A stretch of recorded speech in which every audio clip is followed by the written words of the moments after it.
Avec Le Brief, recevez l'info en langage clair. Chez Argenta, recevez des conseils financiers en langage clair. Pour les grands patrimoines aussi. Argenta, c'est aussi simple que ça.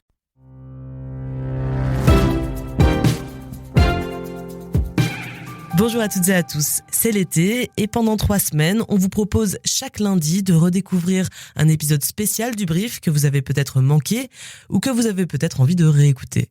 On a donc sélectionné des épisodes dont les sujets restent plus que jamais d'actualité et dès demain, le Brief retrouve son rythme habituel avec le meilleur de l'actualité économique. Allez, bonne écoute. Le Brief spécial. Ce 1er avril 2026, une entreprise mythique fête ses 50 ans, un demi-siècle d'innovation, de paris et de révolution technologique.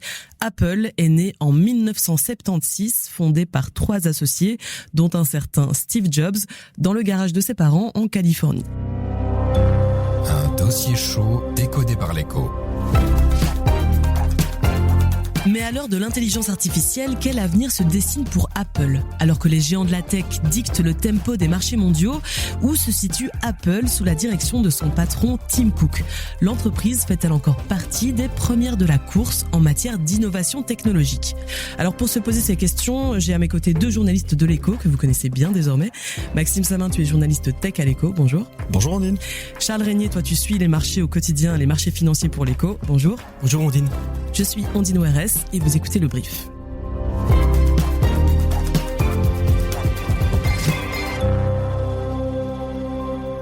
En un demi-siècle, la firme à la pomme a complètement transformé notre rapport à la technologie. D'abord avec le Macintosh en 1984, puis avec l'iPod en 2001 et surtout avec l'iPhone en 2007. Le premier iPhone a été présenté d'ailleurs devant une foule en liesse par l'ancien patron iconique d'Apple, Steve Jobs. An iPod, a phone, and an internet communicator. Quel moment. An iPod, a phone. Are you getting it? These are not 3 separate devices. This is one device. And we are calling it iPhone. Today, Apple is going to reinvent the phone. Un iPod, un téléphone et un outil de communication relié à Internet, c'est un peu drôle à écouter aujourd'hui, mais à l'époque c'était révolutionnaire, les 3 réunis pour former un iPhone. Avec cette annonce, Steve Jobs ne présente pas juste un produit, il lance une révolution. On estime aujourd'hui à plus d'1 milliard le nombre d'iPhones actifs dans le monde. Alors Maxime, Apple reste une référence en innovation, mais elle surprend moins ces dernières années, il faut le dire. Et aujourd'hui, le terrain de jeu de la tech, c'est clairement l'intelligence artificielle. Et là, on a l'impression qu'Apple est un peu en retard. Est-ce que c'est vrai ? Est-ce que Apple est en train de perdre son avance ? Oui et non, parce que Apple est clairement en retrait sur tout ce qui est IA générative aujourd'hui, surtout face à Google ou OpenAI par exemple. Et si on prend juste Siri, qui est censé être la tête de pont de l'intelligence artificielle aujourd'hui chez Apple, ils ont pris du retard avec des développements, on va en parler, qui sont repoussés à cette année. Mais il faut nuancer parce que Apple n'a jamais été dans l'histoire la première à lancer des technologies en soi. Son rôle historiquement, c'est de les rendre juste plus utilisables et désirables que ses concurrents. Et donc aujourd'hui, elle joue un peu ce rôle de filtre. Quand Apple adopte une technologie, ça veut simplement dire qu'elle est mature et qu'elle est prête pour le grand public. Donc oui, elle a perdu son avance sur la rupture, mais pas forcément sur l'usage en fait. Et justement, tu as discuté à ce sujet avec un grand nom d'Apple, c'est l'ancien chef marketing James Vincent. Et pour lui, Apple continue de jouer un rôle très important dans l'écosystème de la tech. On l'écoute. It seems as Apple reaches 50. Il me semble qu'après 50 ans, Apple continue de jouer un rôle essentiel dans l'écosystème technologique et auprès des consommateurs. L'entreprise n'est peut-être pas aussi innovante ni à la pointe de la technologie qu'à l'époque où Steve Jobs était à sa tête, mais je pense que sous la direction de Tim Cook, Apple a réussi la transition numérique et continue de jouer un rôle très important, voire essentiel, pour les consommateurs dans leur rapport à la technologie. Elle reste un acteur majeur en ce qui concerne les technologies de pointe et les avancées révolutionnaires dans les nouveaux usages. Alors quand on pense à Apple, on pense directement aux iPhones et aux Mac, mais en réalité, ce n'est plus là que l'entreprise gagne le plus d'argent. Maxime, est-ce que tu peux nous expliquer un peu comment fonctionne désormais le business model d'Apple ? En fait, c'est très simple. Apple, c'est plus juste des produits technologiques. L'iPhone représente toujours environ la moitié du chiffre d'affaires, mais le vrai moteur de croissance, ce sont les services. Donc l'App Store, iCloud, Apple Music, les paiements que vous faites sur votre iPhone aussi. C'est là-dessus qu'Apple tire la plus grande marge bénéficiaire et elle est bien plus importante que sur les iPhones. Elle représente 75% sur les services. Et surtout, le modèle en fait repose sur un écosystème fermé qui fait qu'une fois qu'on est dedans, tout est conçu pour qu'on y reste et qu'on consomme ces services avec à chaque fois la commission pour Apple. Et c'est ça la vraie machine à cash, c'est pas forcément les ventes d'iPhone comme on peut le penser. Le seul problème, c'est que ce modèle est devenu au fil du temps une faiblesse parce qu'il est attaqué par les régulateurs, notamment en Europe où il est jugé trop fermé pour l'instant. Oui, et tu as contacté pour ton papier le professeur Nicolas Van Zeebroek, qui est professeur d'économie numérique, c'est une référence en Belgique, et il est assez critique, lui, sur le modèle économique d'Apple, on l'écoute. Essentiellement, Apple, il faut bien le dire, si on est un peu méchant, est devenu rentière. C'est devenu une rentière de l'iPhone, en fait.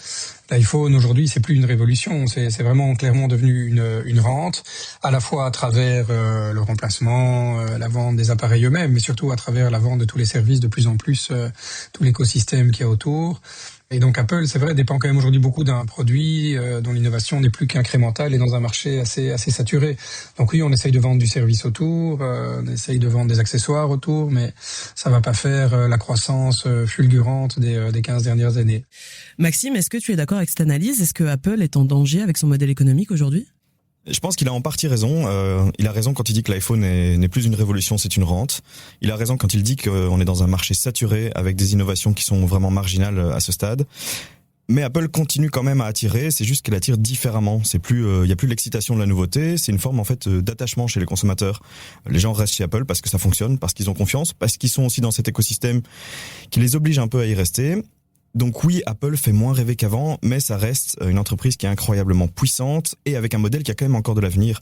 Le problème d'Apple, c'est qu'elle devient effectivement une entreprise plus conservatrice. Et ça va complètement à l'encontre de l'image de la boîte innovante et de rupture qu'on a connue sur les 20 ou 30 premières années de son existence. Alors on reviendra un petit peu plus tard sur les produits plus précisément pour les consommateurs d'Apple. Mais d'abord, Charles, toi qui suis les marchés au quotidien pour l'Écho, Apple est entré en bourse en 1980, donc seulement 4 ans après sa création. Mais c'est passé presque inaperçu en fait à l'époque. Alors comment on est passé de cette IPO assez discrète à l'une des plus grosses capitalisations boursières au monde ? Alors oui, déjà faut un peu nuancer. C'est compliqué de savoir exactement à quel point c'était passé discret ou pas à l'époque parce que c'était en 1980 et donc c'est plus compliqué à juger. Mais il y a quand même un fait divers qui est souvent mis en exergue, c'est qu'à l'époque le Wall Street Journal, du coup qui est le journal financier de référence aux États-Unis, qui comme son nom l'indique couvre ce qui se passe à Wall Street, avait couvert l'IPO d'Apple, mais l'avait placé dans un petit papier que j'ai lu. Et objectivement c'est un papier élogieux mais qui est petit, il l'avait placé en page 12. Donc généralement quand vous placez un papier en page 12 et de petite taille, c'est que vous considérez pas que c'est l'info du siècle, voire même l'info du jour en fait. Et donc c'est vrai que ça porte un peu à sourire parce que quand on voit ce qu'est devenu Apple aujourd'hui, c'est clair que même si les chiffres à l'époque étaient quand même assez conséquents pour l'époque, la couverture ne reflète sans doute pas ce que l'entreprise est venue aujourd'hui. En tout cas, il y a un contraste, clairement, qui est souvent mis en exergue. Ça, c'est le premier point. Après, il faut savoir qu'aujourd'hui, Apple, c'est la deuxième plus grande capitalisation boursière du monde. Donc, il est devancé plus que par Nvidia. Et c'est une des rares entreprises à avoir dépassé les 4 000 milliards de dollars de capitalisation. Donc, clairement, maintenant, c'est un mastodonte de Wall Street. Et donc, c'est pour ça, Apple fait partie des Magnificent Seven, donc comme Nvidia et comme toutes ces boîtes de la tech qui régissent un peu les marchés. Mais ces derniers mois ont été plus compliqués, en fait, pour Apple. Et certains investisseurs remettent sa place en question dans le classement des Magnificent Seven. Pourquoi ? Est-ce que tu peux nous expliquer ce qui inquiète les investisseurs ? Alors, il y a un peu deux questions en une. Déjà, on peut argumenter que le terme Magnificent Seven fait moins sens aujourd'hui qu'il faisait dans le passé. Donc, un Magnificent Seven, à la base, c'est cette société technologique qui dominait les marchés américains. Ça regroupe toute une série de sociétés que je ne vais pas énumérer, mais si on juge par exemple par rapport à la capitalisation boursière, Apple fait clairement toujours partie de ce groupe parce que c'est la deuxième place. Il y a des groupes comme par exemple Meta ou Tesla qui ont été devancés par Broadcom en termes de capitalisation boursière et donc potentiellement, eux, leur place est moins justifiée. Après, si on juge par rapport à l'IA, comme l'expliquait Maxime, clairement, Apple, ils ont du retard. Ils ont un peu de retard par rapport à l'IA, ils dépensent beaucoup moins. Et donc, à ce niveau-là, clairement, on peut un peu plus remettre en question leur place dans les Magnificent Seven. Donc, tout dépend de ce qu'on considère comme étant un Magnificent Seven, en fait. C'est la définition que l'on donne à ce terme qui est en fait relatif. Ça, c'est le premier point. Deuxième point, sur ce qui pèse sur l'action. Alors, voilà, il y a toute une série d'éléments qui pèsent sur l'action. C'est compliqué, c'est une multitude de facteurs. Comme on l'a déjà dit, un des éléments qui a pesé pendant assez longtemps, c'est qu'ils avaient quand même un peu de retard dans l'IA. Et notamment, ils ont dû même encore cette année retarder des lancements d'outils d'IA. Et donc ça a affecté leur cours boursier. Mais il y a eu d'autres éléments. Il y a par exemple les tarifs douaniers. Comme Maxime l'a dit, ils ont été épinglés par toute une série de régulateurs en Europe, mais aussi aux États-Unis, par exemple, pour avoir des biais politiques. Il y a bien évidemment la géopolitique. Oui. Donc ici, par exemple, avec la guerre en Iran, ça a affecté les marchés dans leur ensemble, mais plus particulièrement les grandes capitalisations technologiques américaines. Et donc Apple n'a pas fait exception. Et puis il y a aussi, par exemple, des facteurs comme la hausse des coûts, donc notamment liée à la hausse des coûts pour les puces mémoire. Et donc ça, Apple, ils ont été affectés par ça. Donc il y a toute une série d'éléments qui affectent leur cours de bourse ces dernières années, qui en fait, c'est pas juste un seul élément, mais c'est voilà.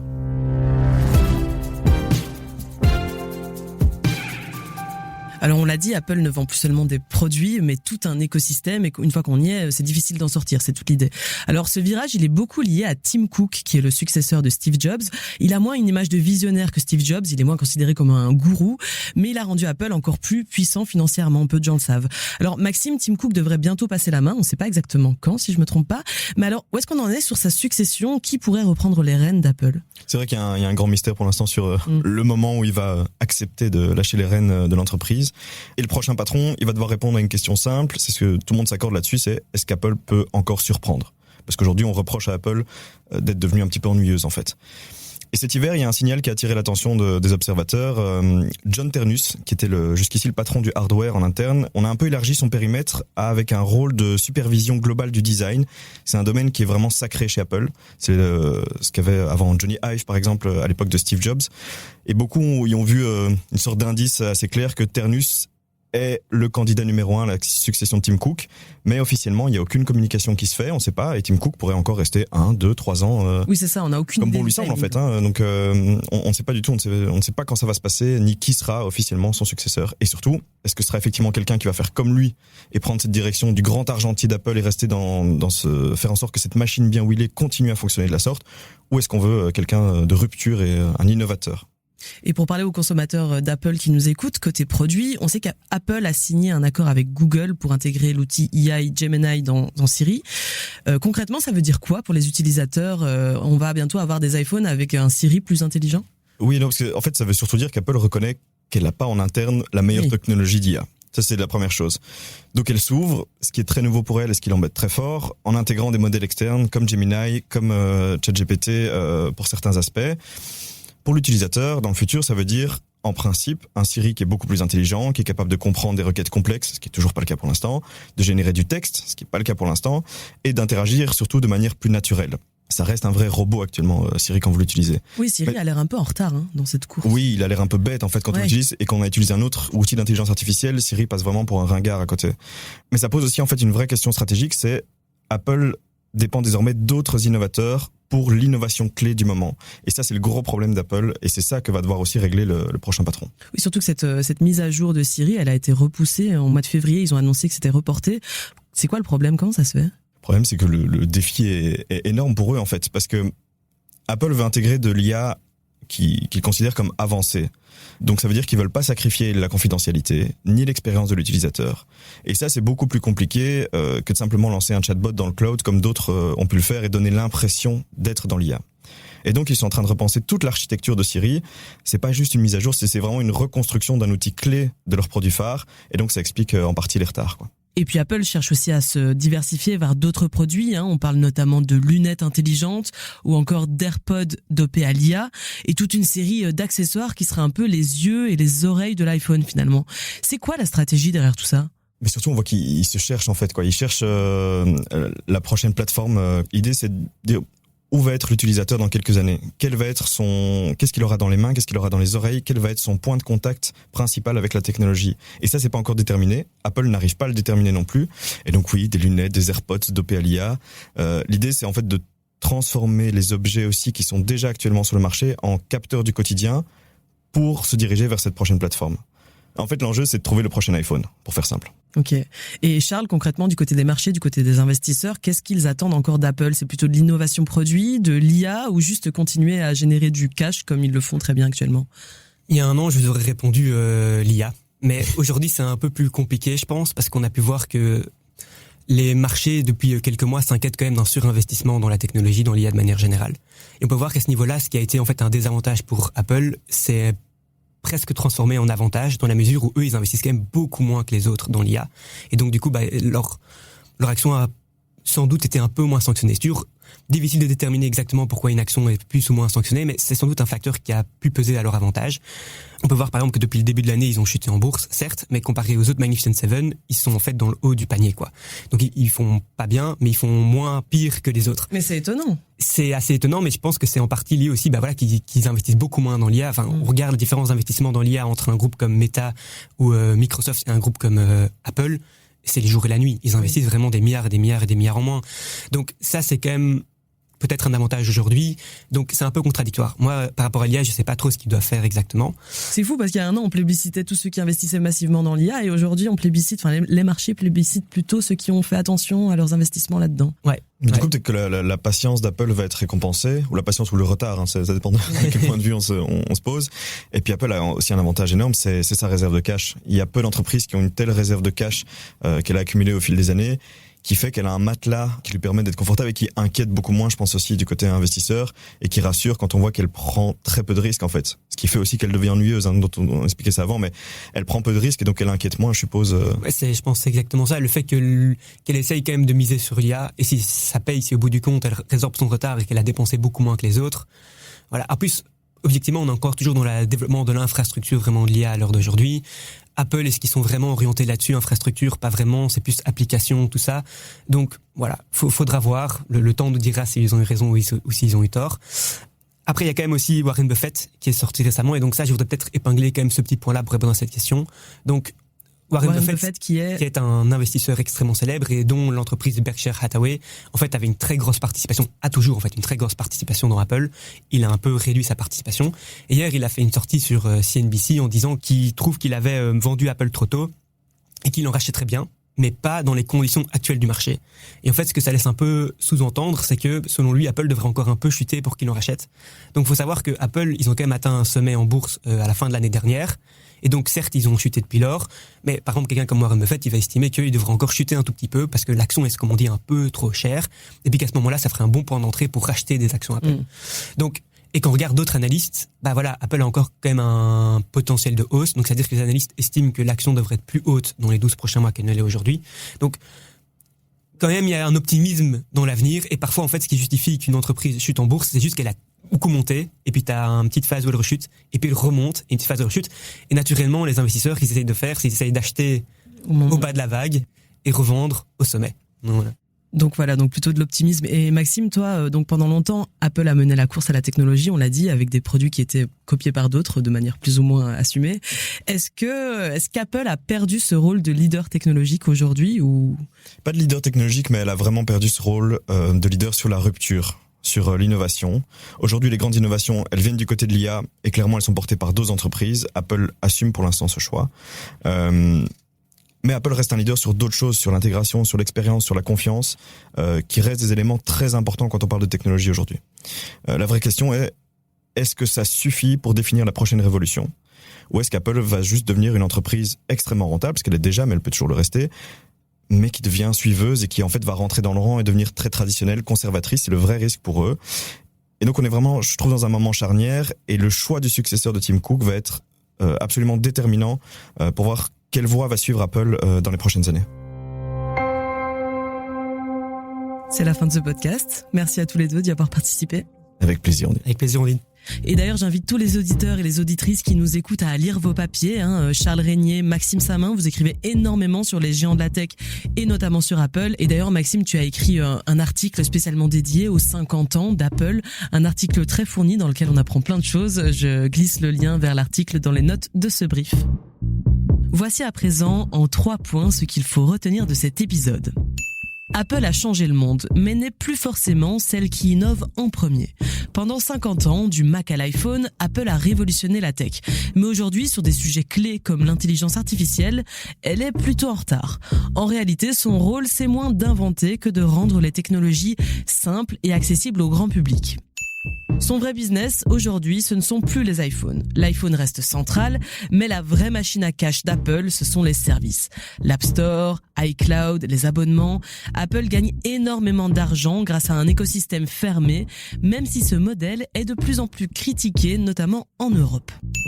Apple est à un tournant stratégique. L'entreprise reste ultra puissante financièrement, mais elle fait moins rêver et elle cherche sa prochaine grande révolution. L'IA, les nouveaux produits et surtout le futur successeur de Tim Cook vont être décisifs pour savoir si Apple peut encore surprendre ou si elle devient une entreprise plus classique. C'est la fin de ce brief spécial consacré aux 50 ans d'Apple. J'espère qu'il vous a plu. Vous êtes de plus en plus nombreux à écouter le brief et le brief spécial. C'est vraiment un grand plaisir. Merci à toutes et à tous pour votre fidélité. Je vous dis à très vite dans le brief. Salut!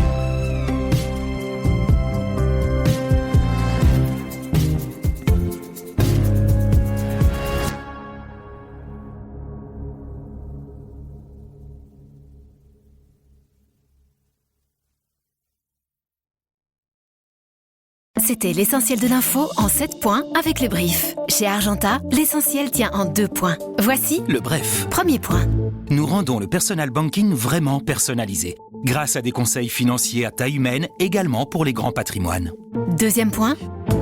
Des investissements exclusifs et un banquier qui vous connaît. Voici comment nous faisons la différence chez Argenta, avec des conseils qui vous correspondent vraiment. C'était le bref d'Argenta. C'est aussi simple que ça.